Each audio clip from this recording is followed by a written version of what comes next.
कहानी की शुरुआत होती है एक कार के रेडियो से जो तेज आवाज में दो खबरें सुना रहा है। पहली खबर ये कि वेस्टर्न एरिया में खराब मौसम की वजह से एक प्लेन क्रैश हो गया है। दूसरी खबर ये कि टाउन में एक अजीब सा वायरस फैल रहा है जिसके बारे में लोग सतर्क रहें। लेकिन तभी रेडियो की आवाज कट जाती है, सिग्नल चला गया।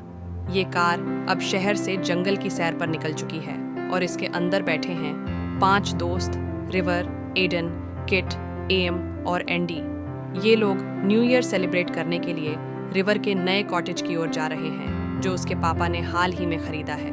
रिवर इस ग्रुप में इकलौता ऐसा है जिसके पास पैसा है। बाकी दोस्तों की जेबें ज्यादा भरी नहीं हैं, लेकिन रिवर कभी इसका घमंड नहीं करता।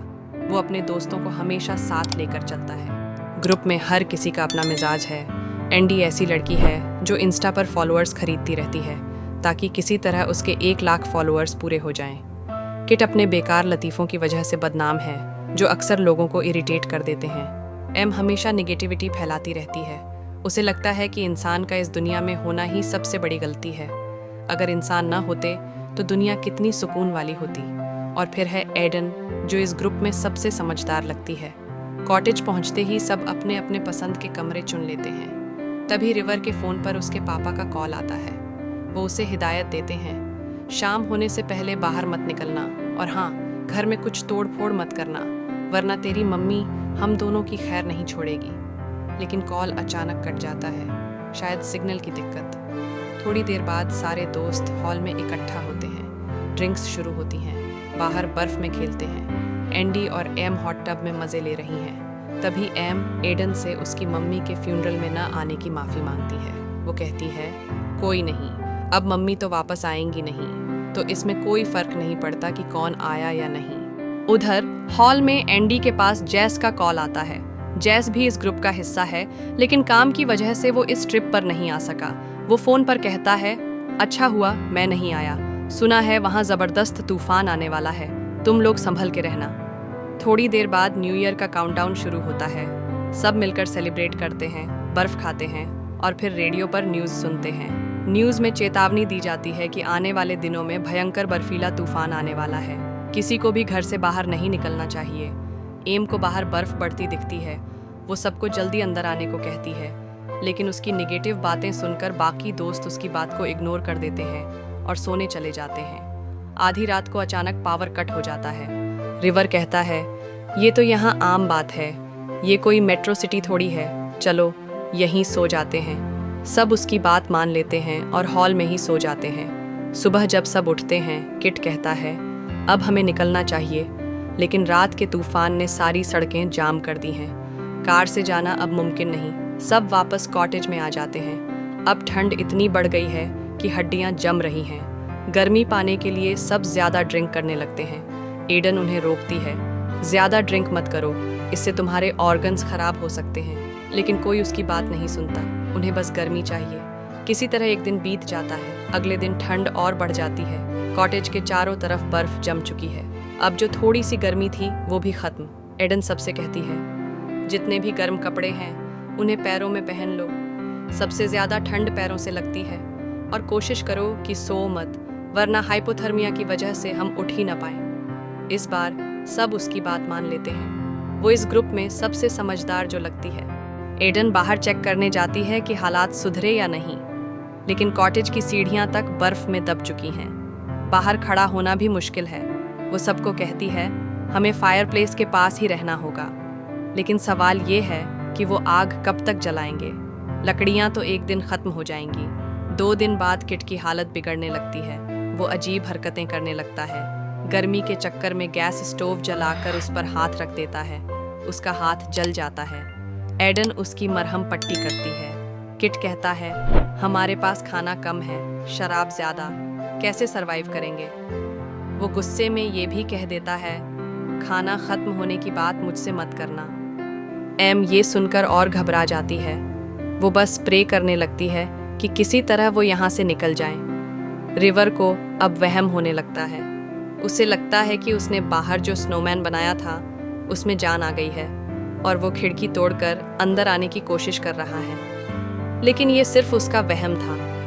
वो दोस्तों से कहता है, अगर हम ऐसे डरते रहे तो ये वक्त और मुश्किल लगेगा।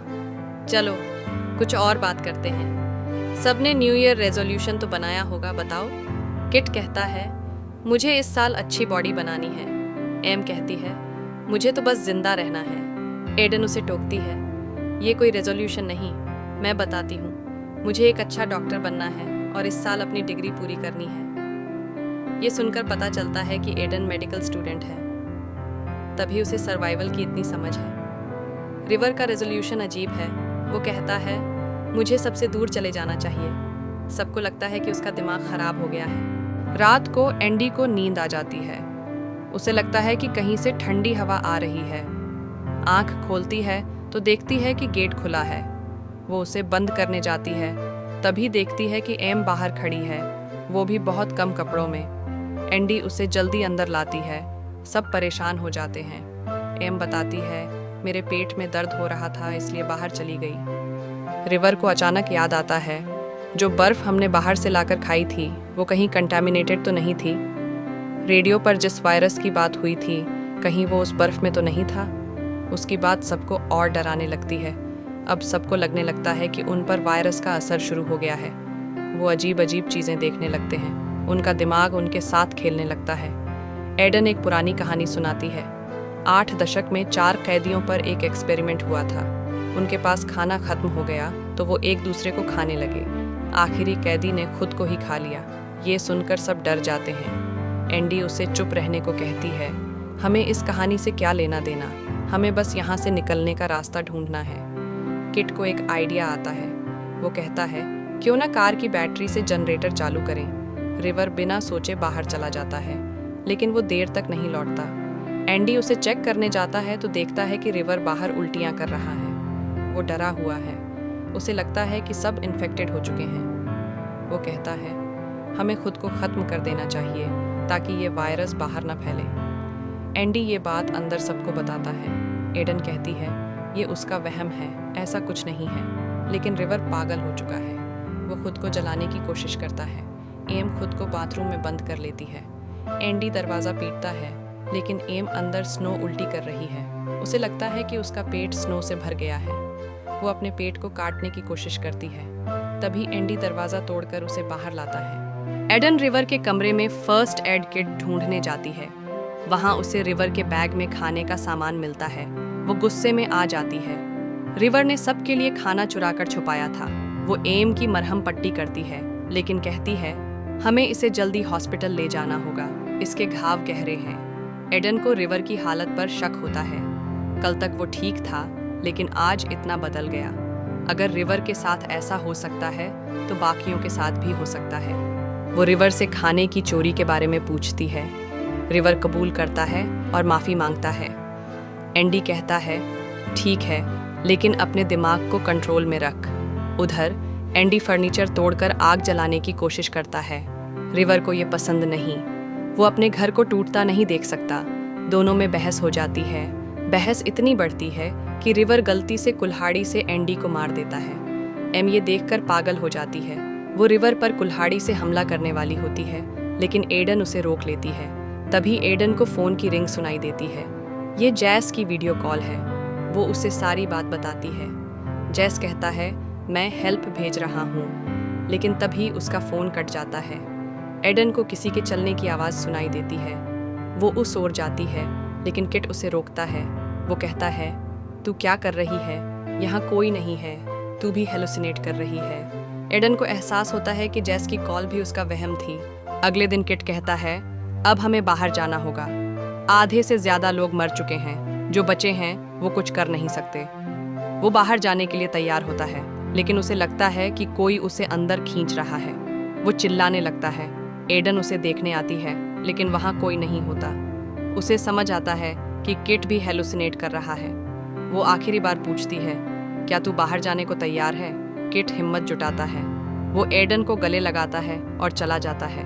उधर एम एंडी की लाश के पास बैठकर रो रही है। एडन रिवर से कहती है, एम अब ज्यादा दिन नहीं बचेगी, उसका घाव सड़ रहा है। थोड़ी देर बाद एम एंडी की लाश से बातें करने लगती है। उसे लगता है कि एंडी कह रहा है, कार में बैठ जा, अगर पेट्रोल बचा होगा तो हीटर ऑन हो जाएगा। एम कार में चली जाती है। वहाँ उसे लगता है कि एंडी उसके पास बैठा है। तभी कोई अजीब सी चीज उसे अंदर खींच लेती है। अगले दिन तक किट का कोई अता पता नहीं चलता। एडन और रिवर उसे ढूंढने बाहर जाते हैं। उन्हें किट की लाश मिलती है, पूरी तरह नंगी भयानक हालत में। दोनों डरकर घर लौट आते हैं। अब सिर्फ वो दोनों बचे हैं। एम का कुछ पता नहीं। रिवर समझ नहीं पाता कि किट ने ऐसा क्यों किया। एडन समझाती है, ये हाइपोथर्मिया की वजह से हुआ। इससे शरीर में जलन महसूस होती है, इंसान पागल हो जाता है और अपने कपड़े उतार देता है। लेकिन तभी लाइट आ जाती है। एडन उसे बाहर ले जाती है जहां पुलिस खड़ी है। पुलिस वाला पूछता है, मैम आपके अलावा कोई और सर्वाइवर है? एडन कहती है, नहीं, सिर्फ हम दोनों बचे हैं। पुलिस वाला कहता है, मैम आप अकेली आई थी। तभी एडन को सच पता चलता है, बाकी सब मर चुके हैं। कहानी यहीं खत्म होती है। इस कहानी से एक बात साफ होती है, इंसान का सबसे बड़ा दुश्मन उसका दिमाग है। अगर वो इसे काबू में रख ले तो कुछ भी कर सकता है, लेकिन अगर दिमाग ने खेल शुरू कर दिया तो इंसान खुद को ही खत्म कर देता है। इन दोस्तों के साथ भी यही हुआ। न कोई वायरस था न कोई भूत, बस वो इस कॉटेज में फंस गए थे, लेकिन अपने दिमाग के वहम ने उन्हें मार डाला। आपको ये कहानी कैसी लगी कमेंट करके जरूर बताएं। मिलते हैं अगली कहानी में।